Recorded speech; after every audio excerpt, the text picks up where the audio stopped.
everyone, we are Aero2B team number 25 regarding Air Cargo 2022 edition.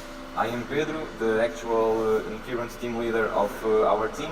I have been participating in many other projects since I have entered university. In my first year I was team leader for Airbus Slush and Rocket Workshop.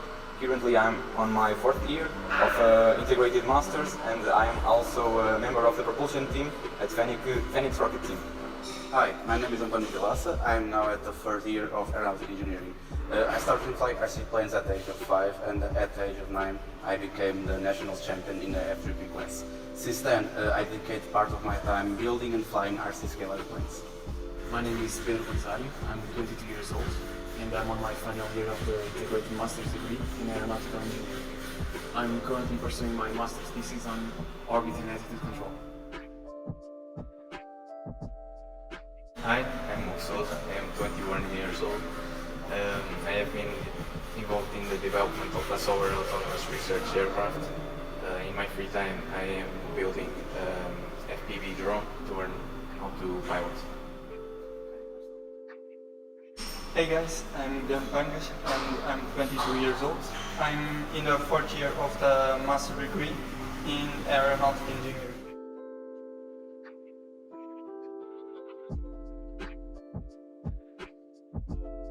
Hi, I'm Joana Santos Silva. I'm 22 years old.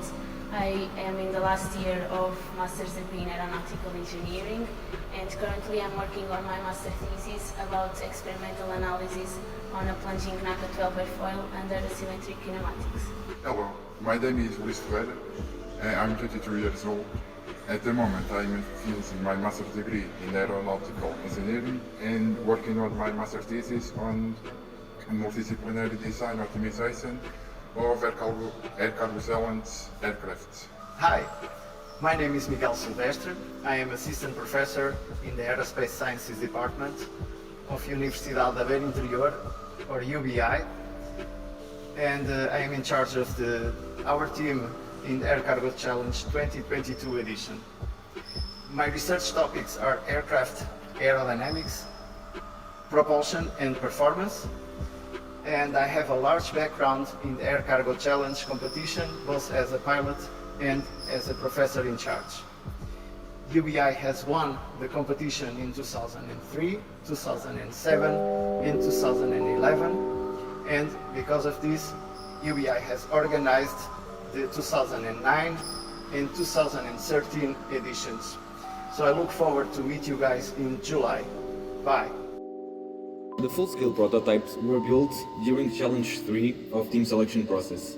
On last editions of ACC, usually the greater the wingspan the better, and we built the prototypes with a greater wingspan than the optimal, taking for granted that was the best choice.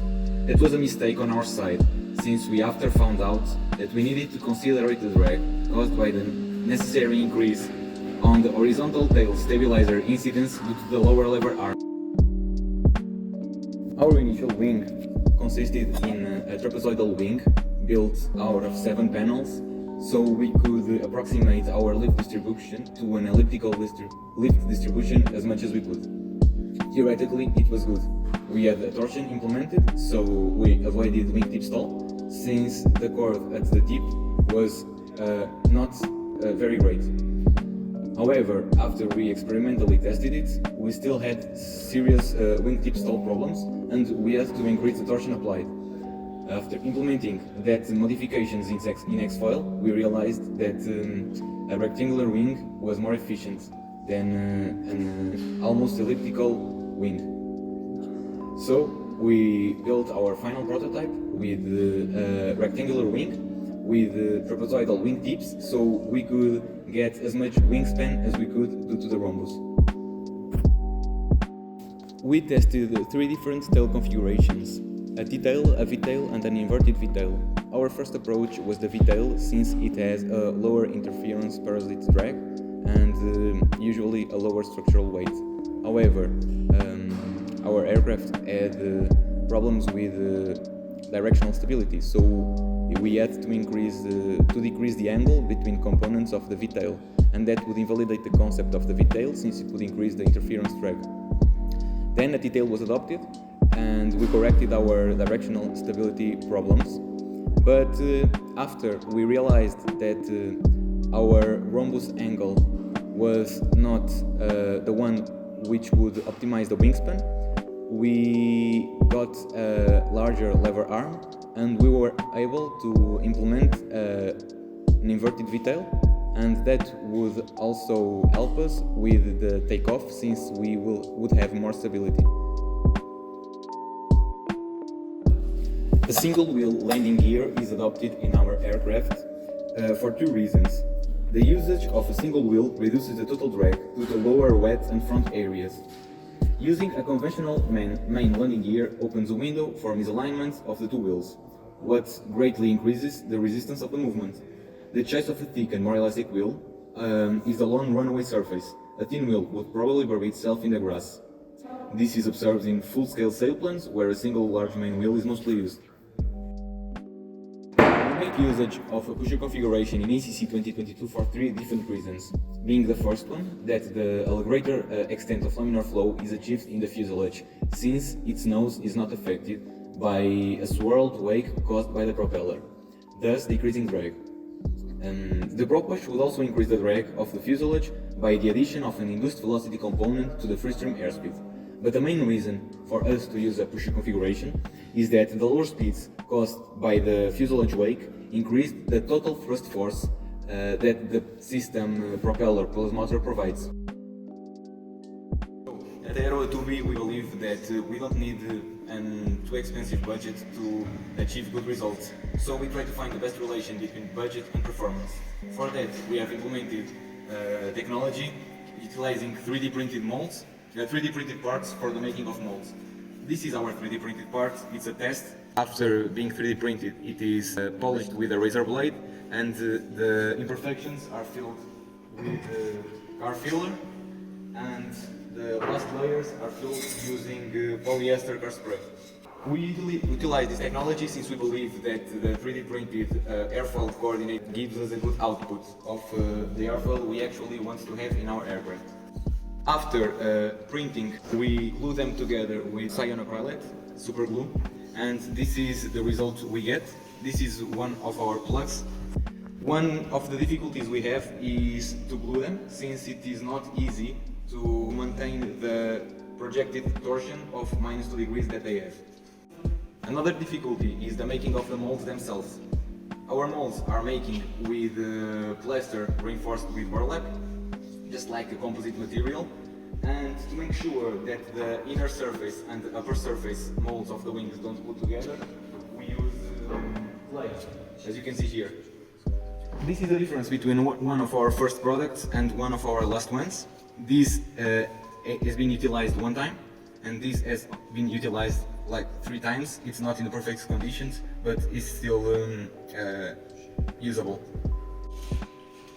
Since the plaster is porous, the difficulty that we had is to fill those pores.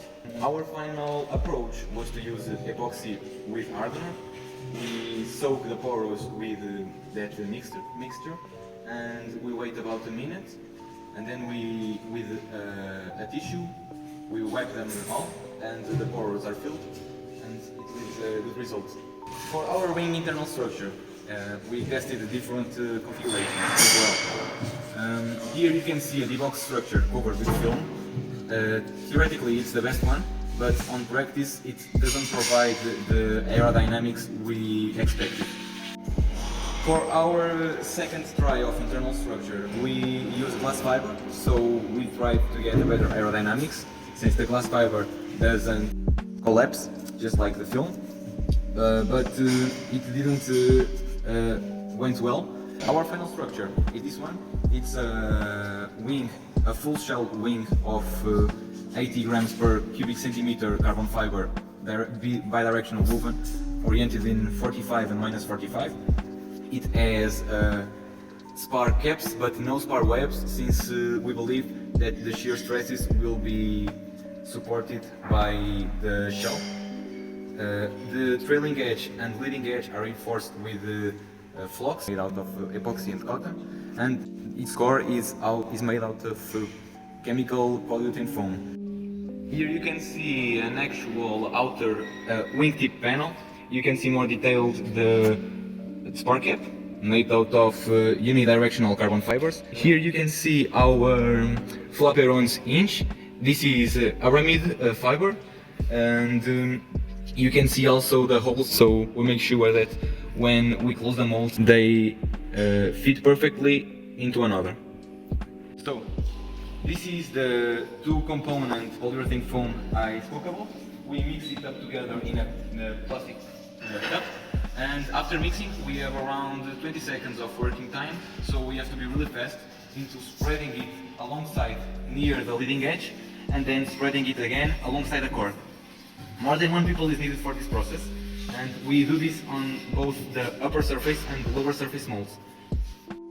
After the foam expands and cures, we use a saw to get the excess out, and then we use a sand to sand it perfectly to level it with both upper wing and lower wing surfaces.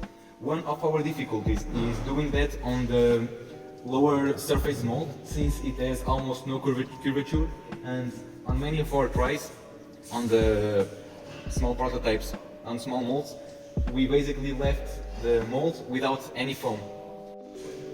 For the joining of the molds, we make usage of two components polyurethane foam and apply it on the lower surface mold. We then quickly have to put the lower surface mold above it, so the foam isn't expanding yet. And when we do that, we must secure that the foam doesn't push the other mold up. So we need to make force on two molds, and the foam will get out on the openings. For our fuselage structures, our shell is made out of glass fiber, and we have two spars alongside the fuselage that are made out of XPS foam and are reinforced with glass fiber and glass fiber unidirectional roving, as you can see here. We then have our lower side of the fuselage reinforced, since it will be where the weight of the blood bags will be acting, and maybe if a bad landing happens, it doesn't break. So this is the module, the upper module of our fuselage, where our electrical systems will be going, and this is for the blood bags. We plan to carry 11 blood bags, and it fits just like this. This space is for the wing to fit, and it is reinforced with, again, fiberglass roofing and XPS foam. So this is our tail. It's an inverted V-tail. It's a structure made out covered with film and reinforced with balsa wood and white foam. They will separate in the middle, so this is together one part, and this is another part that will fit inside our transportation box. The tail booms are made out of fishing rods, and they are very inexpensive and low weight.